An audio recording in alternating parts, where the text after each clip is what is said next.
Mike. I'm Brad. And this is Ministry Chemistry. Here we go. Today we're talking about the need for safe spaces, not just with people, but in places, not just in places, but with people. And we're having this conversation in light of a 3-part article that just came out in the Houston Chronicle. Wow. Talking about the Southern Baptist Convention. Yeah. You know, an interesting thing that happened is I posted some feelings. I posted some feelings on Facebook, and I'm not really a super emotive person on social media intentionally. It's okay if you are. Also, stop. But I'm not. But I did because don't do that. This harm to children, I just have no patience for. It's a zero tolerance. Yeah. Yes. Those are kids. Yes. And that's not to say adults are okay. It's not. But with kids, it's a whole different level for me. And I say that because an interesting comment that got made on the post was, one of the sentences said was, well, at least now we know it wasn't just the Catholic Church. Mm-hmm. What an interesting statement. Like, well, almost thankful it's not just the Catholic Church. They did not say that, and they would not mean that. Right. But a part of me was like, it doesn't make it. Like, that's not better. I don't want to isolate it to just the Catholic Church, but it's also not better that it's in multiple churches. Right. So, but before I even read the article, I read the article knowing we were going to talk about it. But before I even read it, just on Twitter, someone that I follow who's, more of a political speaker, but an outspoken Catholic it obviously wasn't that name, but outspoken Catholic. But I know he wasn't doing this, but almost celebrating what you just said. Mm. Hey, it's not just us. Mm-hmm. The spotlight is on the Protestant church now for the same thing. Not to be celebrated. Right. Not And at all. I get, he got attacked for that. Rightfully so. Right. Like, you open that door. Sorry, man. You got it coming to you. And I know his intention wasn't like, oh, ha ha, look at you. But it read that way, and it wasn't, it was in very poor taste to put that out there like that. So the need for safe spaces, safe people. I think one of the things that really, really upsets me, and it wasn't just because of the Houston Chronicle articles. It was did you two watch the movie Spotlight? yes. No. So Spotlight's an excellent movie. Great movie. Because I appreciated it. Sexual sin is something that I just don't have like I said, it's a whole nother level. And what Spotlight did was allow me to understand the uncovering of the Catholic abuse scandal without having to see depictions of it in video form, right?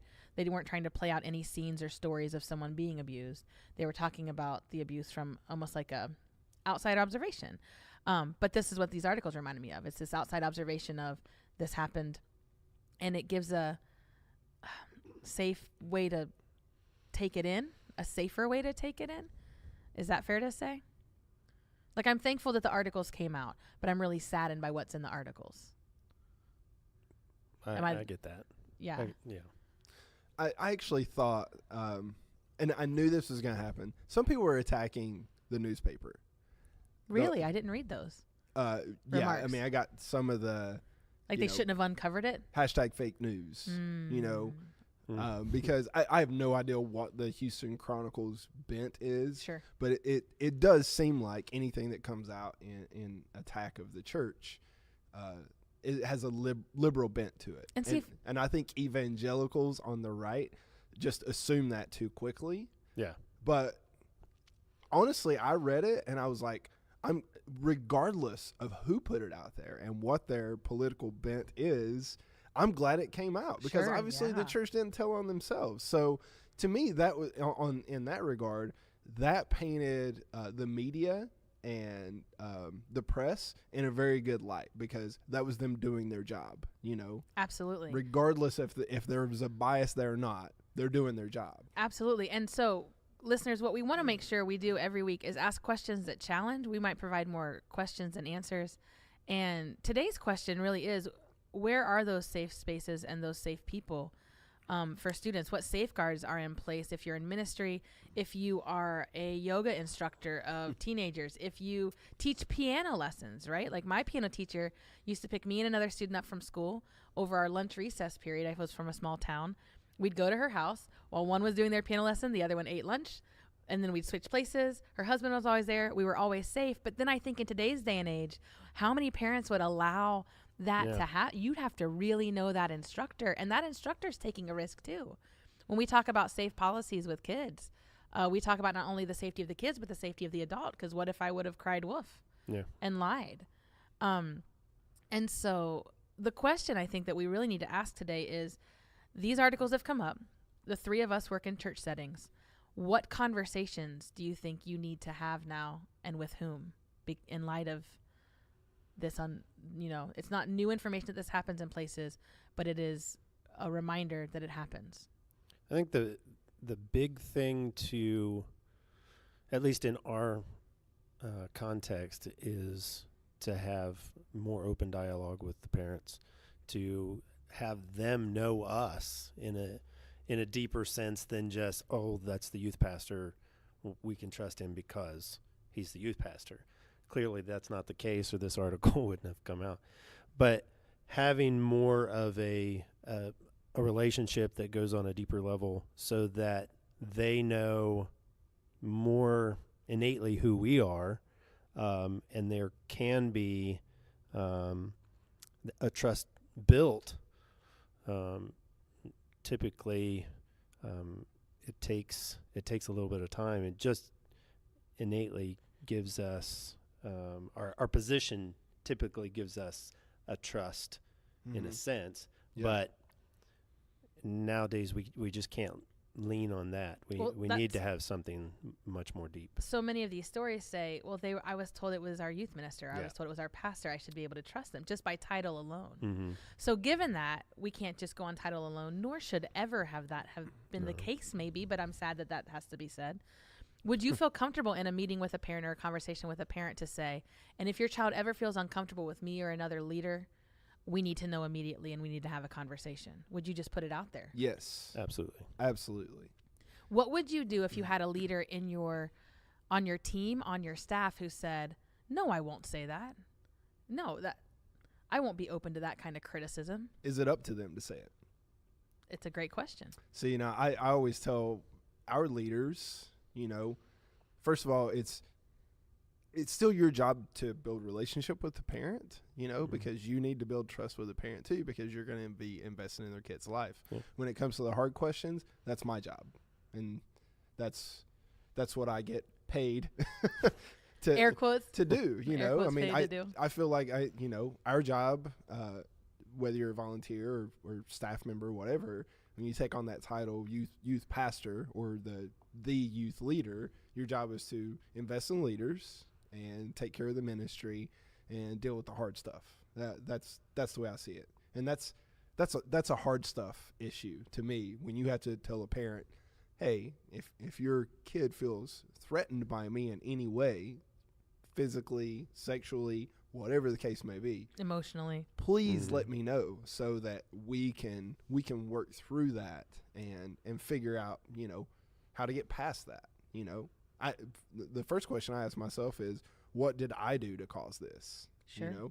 And that's a humble question to ask too. That's an ownership question, right, which is really. And the other side of that, as far as the leader, staff, whatever goes, I want to protect my leaders from the parents. So I want to be the mediator between them. I don't want, other than building a relationship so that parents trust adult leaders to invest in their kids, I want to be kind of the fence for the hard stuff. I don't want a leader attacking a volunteer and saying, hey, why'd you do this to my kid? I would rather have that conversation. Well, and you have to have all the information. So if a parent is going to a leader directly, you're cut out of the equation, and you as the leader, you need to know everything that's happening. Great point. So when we talk about creating safe spaces and we talk about pouring into leaders so that they are safe people, what are some non-negotiables that you two have set in your ministries or in your personal life and boundaries that you say, these are just things that I will not or I must do? Do you have a set of non-negotiables in particular? Brad? Biggest thing right off the bat is no leader, including myself, meets with a student one-on-one, and it's never behind closed doors. If I meet with a student in my office, the door is always open, and if I don't have another leader in the room with me, I have one standing just outside. That just can't be negotiated, because all it takes is one accusation either way, and it all falls apart. That's It all falls apart. What's it? the ministry, your reputation, your Perception. Oh yeah, Trust. perception. Sure. So that's one. The other, it used to be, you wouldn't be left with a student one-on-one of the opposite sex. It can't be that anymore. It has to be with any student, and so communicating with my leaders to make sure that if there is one student left after we get back from a retreat, I need somebody to stay with. Rule of 3. Until the parents get there, until they're picked up in any way, shape, or form. So if somebody can't stay that long, we need to find a way where another leader can circle back around and take over until that student's picked up. So let's stay on this non-negotiable for just a minute. If you are, let's say, a high school coach of some sort, track and field, everyone's getting back from the meet, just you and another student. Do you think, because I think churches, well, at least the churches I've worked in, have very strict policies. The United Methodist Church has to have a safe sanctuary policy in every congregation. And those are the churches I've predominantly been a leader in. But I don't see the same strictness played out in other settings. And, you know, as a parent, I would think you would say, hey, why are you just left alone with the coach in this setting? Though we trust coaches, right? We trust coaches like we trust youth ministers, like we trust ballet instructors.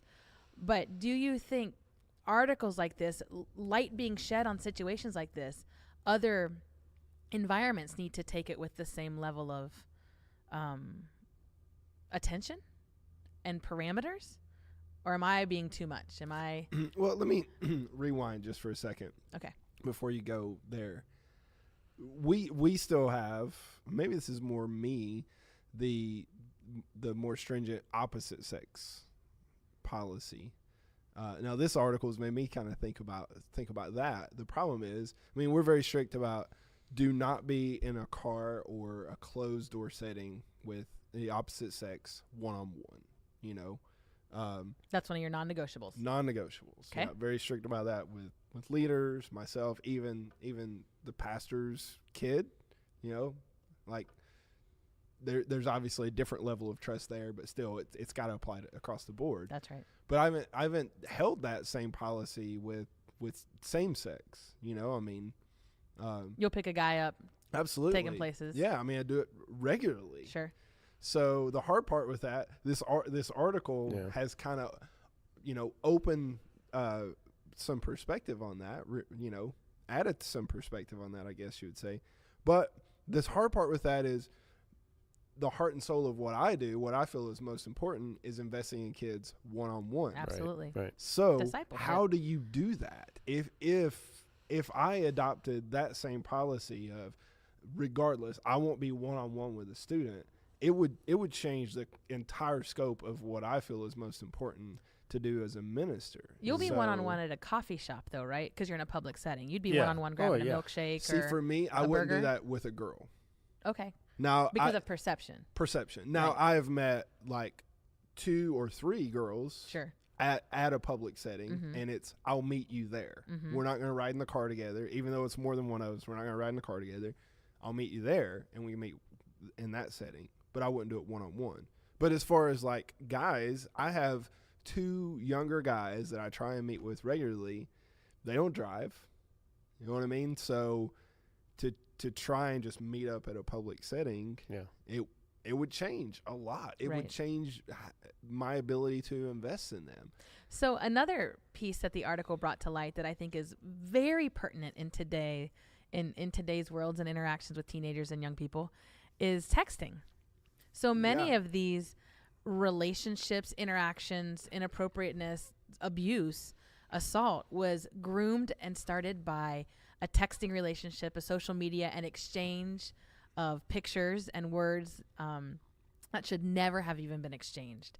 And so one of the practices I started doing is whenever I would have a texting conversation after hours with a student, I would always the next day tell my teammate, so just so you know, I had a crazy conversation with so-and-so, and the students knew between the teammate and I that was the confidence, like that what was shared, the content was not shared, but that I had a conversation would be shared so that there was another person in the know of the conversation. If anything were to come back, I kept the conversation so everyone could look at it.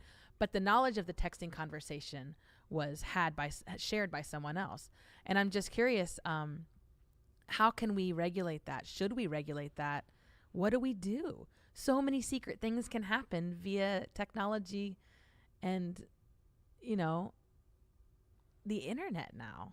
But the good thing about technology is with a text message now, if something that you felt was even borderline inappropriate, I mean, I could screenshot it, send it to leaders, download it, archive it. I mean, I can have backups upon backups of that within 30 seconds to, if anything came of this, I am at least protected as far as the track record goes of that conversation. And I think that's smart.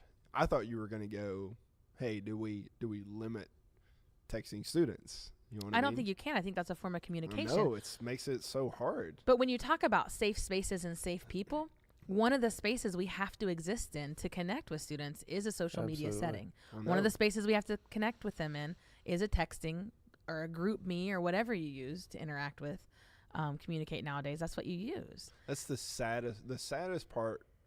Well, it's not, I shouldn't say the saddest part. One of the saddest parts of this article, one of the many sad parts, jeez. I'm just thinking of stuff as I say that. And I'm like, I just want to qualify that. There's so much.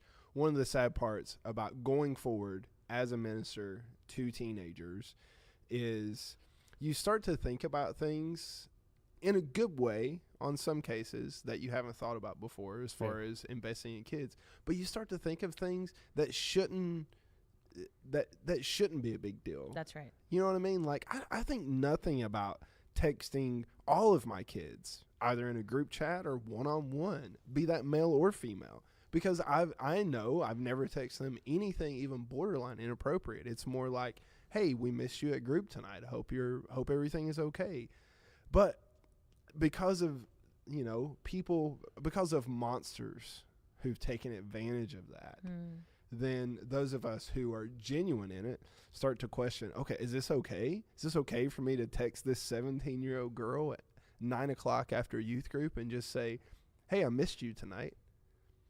Because because you're right. a mentor, you're a voice in her life. I missed her as That's a pastor and as her participation in our group.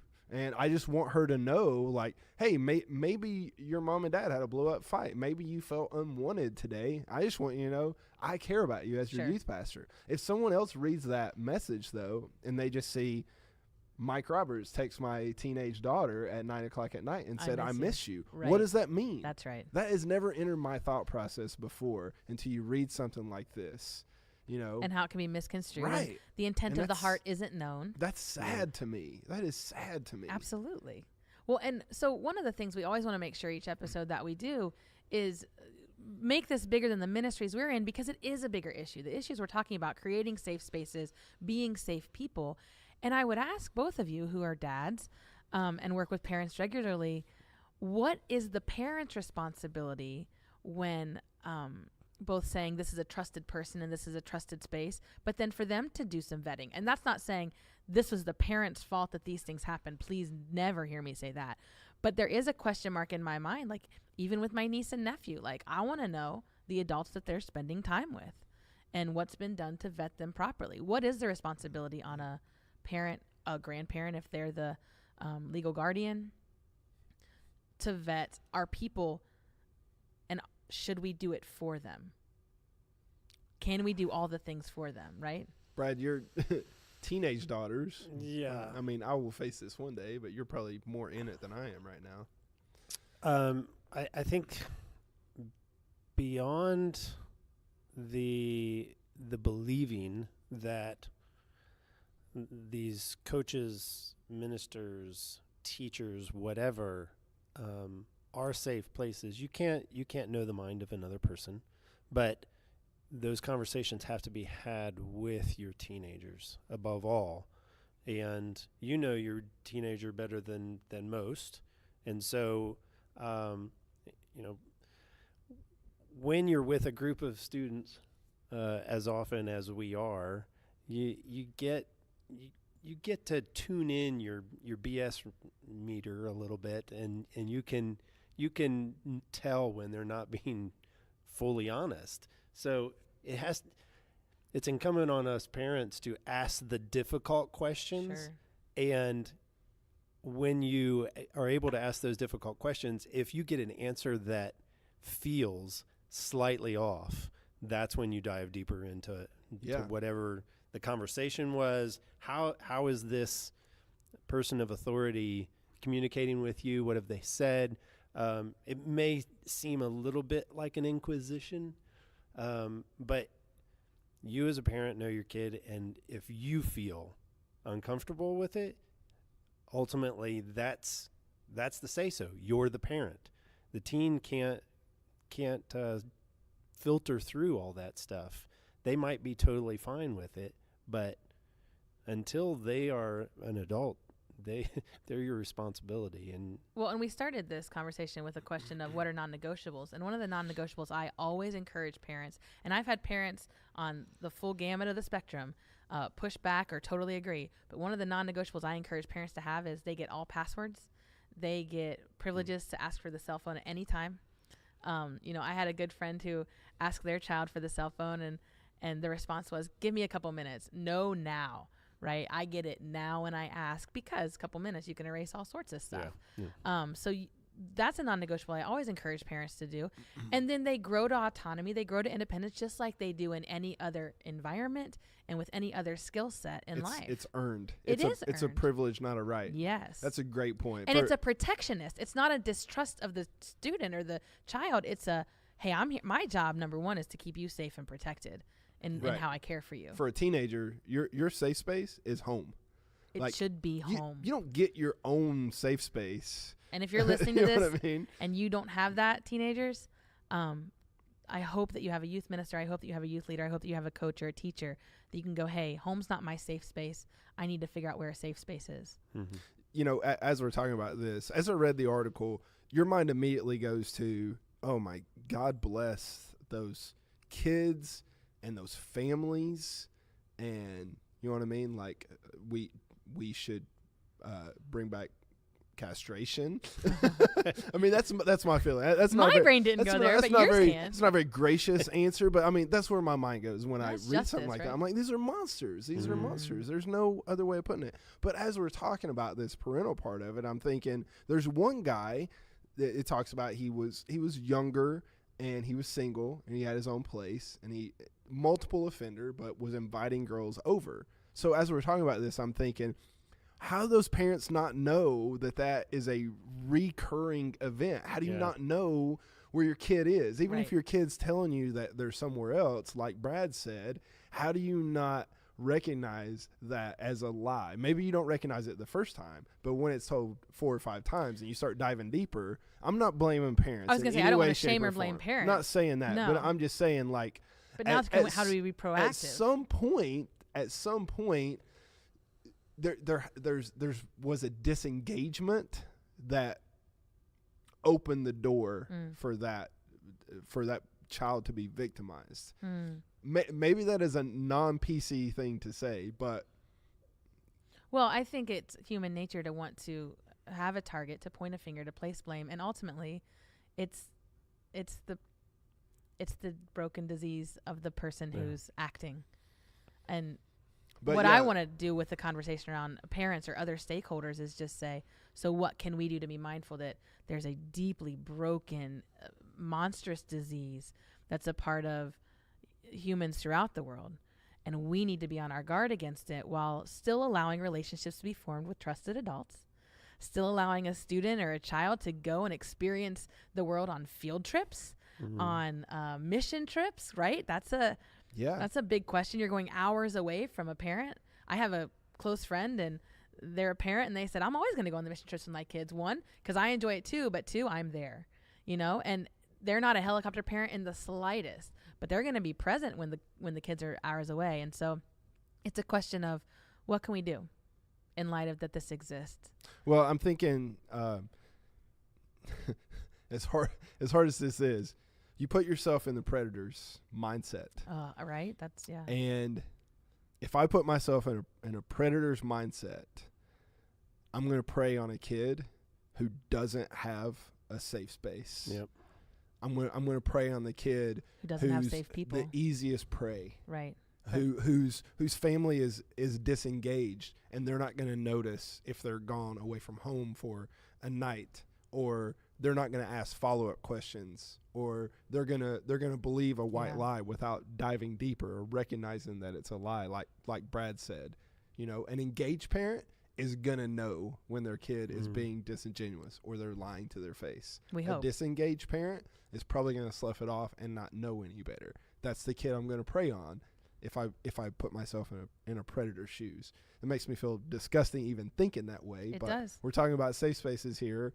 If you're going to communicate that to parents, I think you have to be blunt and you have to be almost crude to a point with some parents to be like, hey, you need to wake up, because this is a very real and present danger that your kid could be preyed upon because you allow the opportunity for someone to prey on them.